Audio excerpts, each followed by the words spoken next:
Entwined is a podcast about how so much of the world around us is wound or twisted together.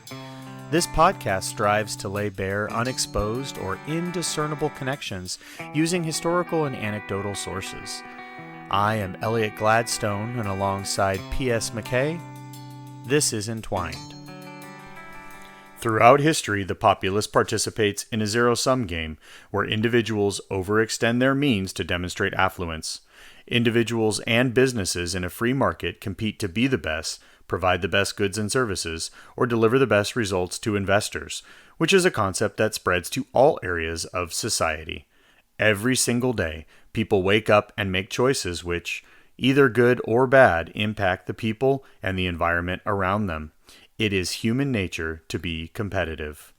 Be the best, be the first, be the fastest, and you will win the eyes, if even for an instant, of the people or the general public opinion, and Alcatraz Island is no exception to this rule.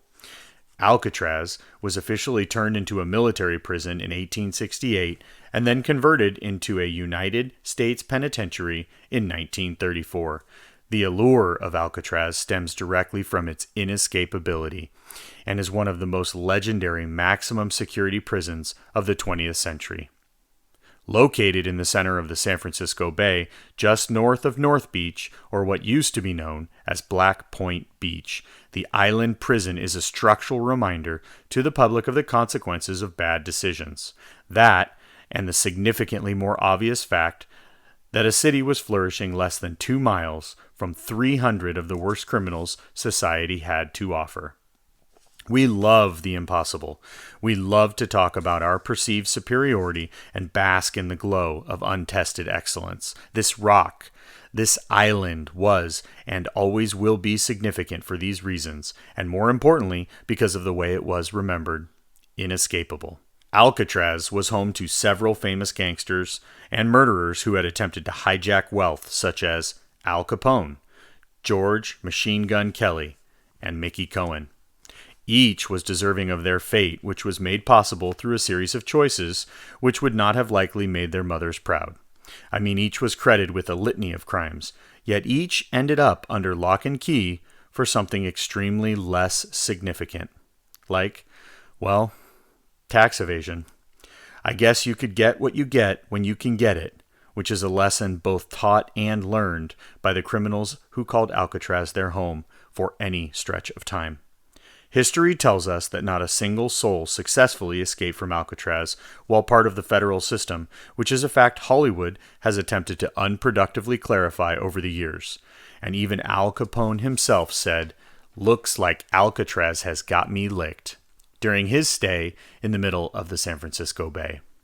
Since becoming a federal prison, there have been a total of 14 escape attempts, which included a total of 34 inmates, and not a single one made it out without being recaptured or drowning in the bay.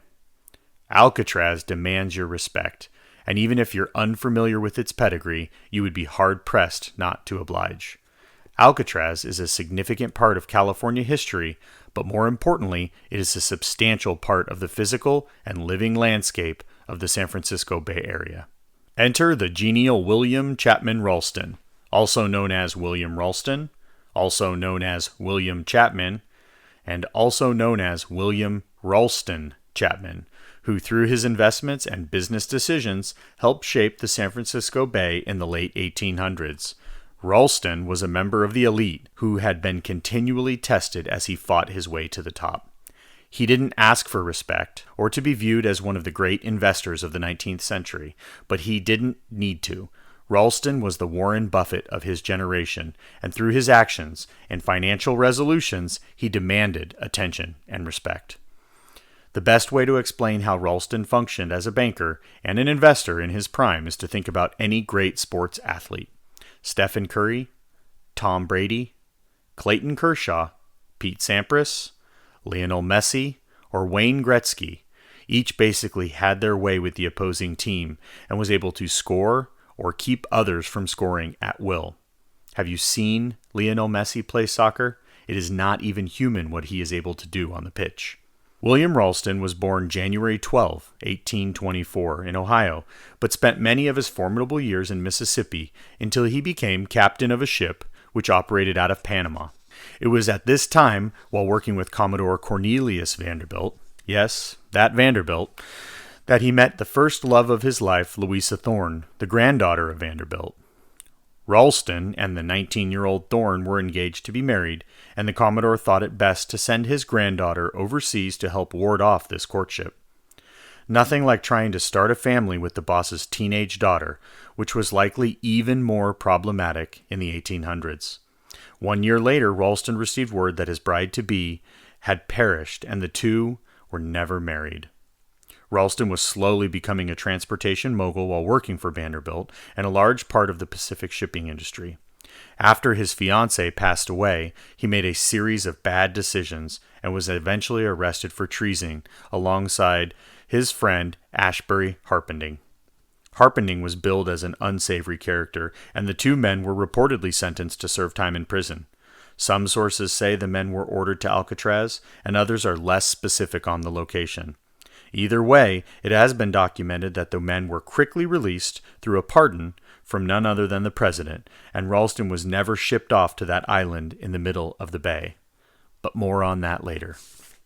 In 1855, the Bank of Garrison, Morgan, Fretz, and Ralston was opened and operated in the San Francisco area until it was dissolved and replaced by the Bank of Fretz and Ralston in 1857. William Ralston was a substantial part of operations despite having his name come second on the doorplate. In 1858, Ralston married Elizabeth Fry, and the two had several children, including a daughter who was aptly named Edna Louisa, after the love he lost to illness a few years before. Seriously, he named his firstborn daughter after a woman he loved years before and was no longer part of his life. What makes it more interesting was he was continuing to memorialize Louisa Thorne by naming his second daughter after her as well. Absolutely mind-boggling. But I guess it was a different time, and those types of decisions were more emotionally significant and much less socially significant. Ralston started to demonstrate his wealth through the purchase and renovation of an estate at Belmont on the peninsula.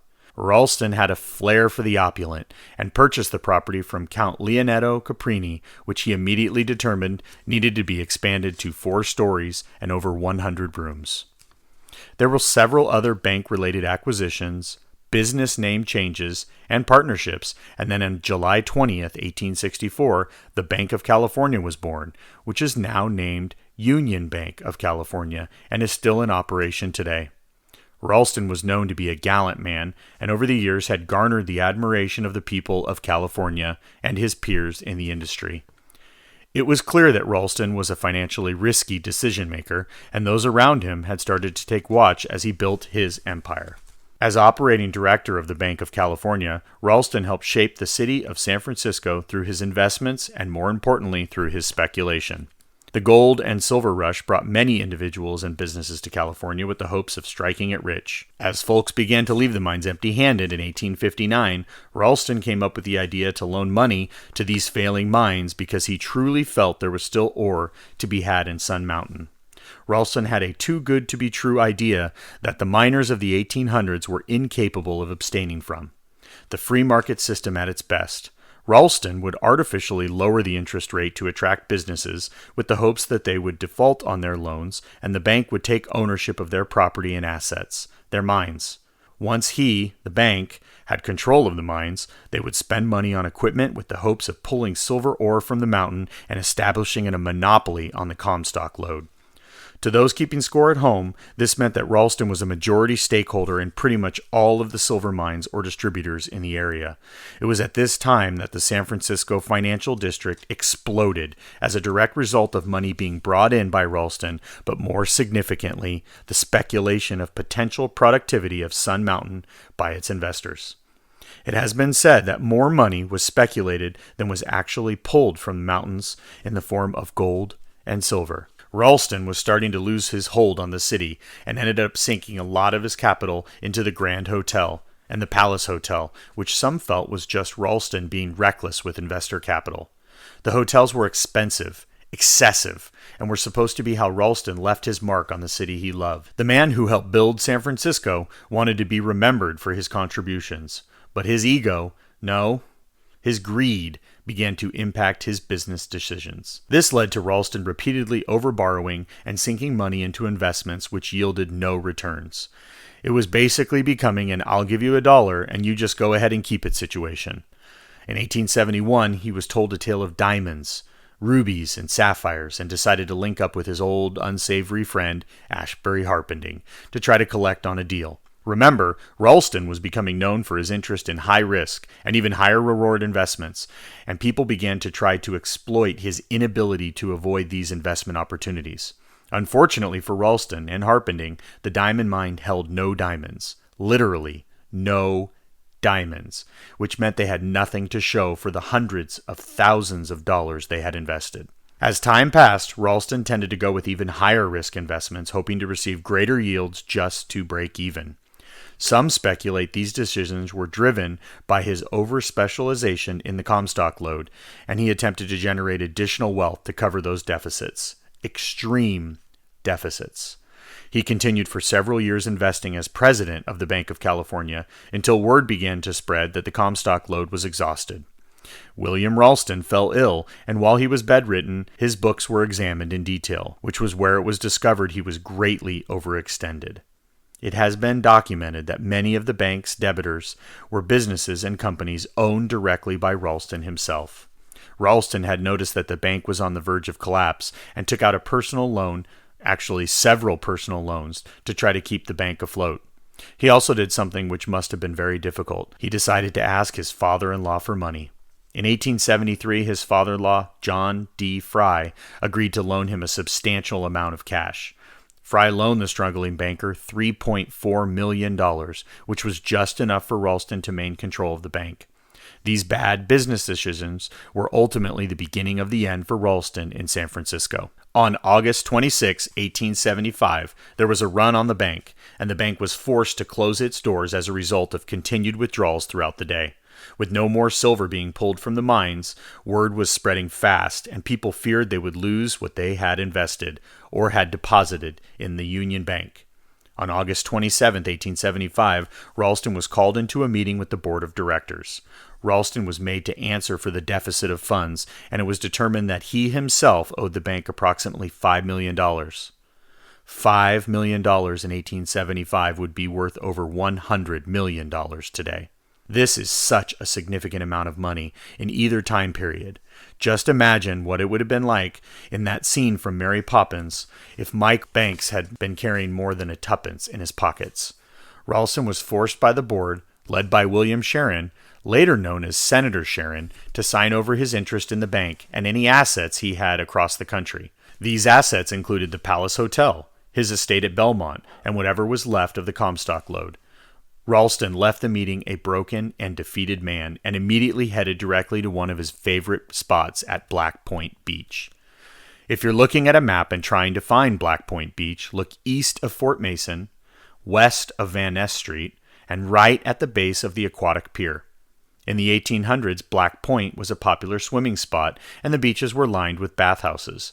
With no television, no internet, or essentially anything fun to do, the people of San Francisco tended to gravitate to these establishments, and William Ralston wasn't the exception.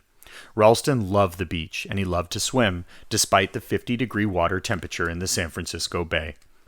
Every single recorded account of this day that I was able to locate recalls Ralston heading directly from the boardroom to the beach for his daily swim. Ralston donned his swimsuit and headed out into the bay. You might be able to guess which direction he was headed, and you would probably be right. Ralston entered the water and started swimming north towards Alcatraz. William Ralston did not make it back to the cove, and he didn't reach Alcatraz either. Somewhere between the beach and the island, witnesses watched the man struggle and eventually drown. One man was reported to have rushed off the beach saying, "There's a man just drowned near my bathhouse. I think it is Mr. Ralston. I know it is." The exact cause of death has been debated because there are some who think he was poisoned. There are others who thought it was a fatal accident, and still others, like William Sharon, who said he entered the water with suicide on his mind. because he was not capable or strong enough to face the frauds he had committed. In the end, the official cause of death was that he had suffered a stroke while swimming, which must have been brought on by the severe amount of stress he was under. William Ralston was a tycoon. He was an elite member of society, and he fought his whole life to get there. Ralston made decisions which affected his standing in the city, which he created. People mourned him, and many attended his funeral to celebrate what he had done for San Francisco. Ralston was a man who lived and died in the city he loved, which amazingly enough, he himself was part of creating. Before he died, an agricultural city in California's Central Valley wanted to honor his contributions by giving their town its namesake. Ralston, California, it was to be called.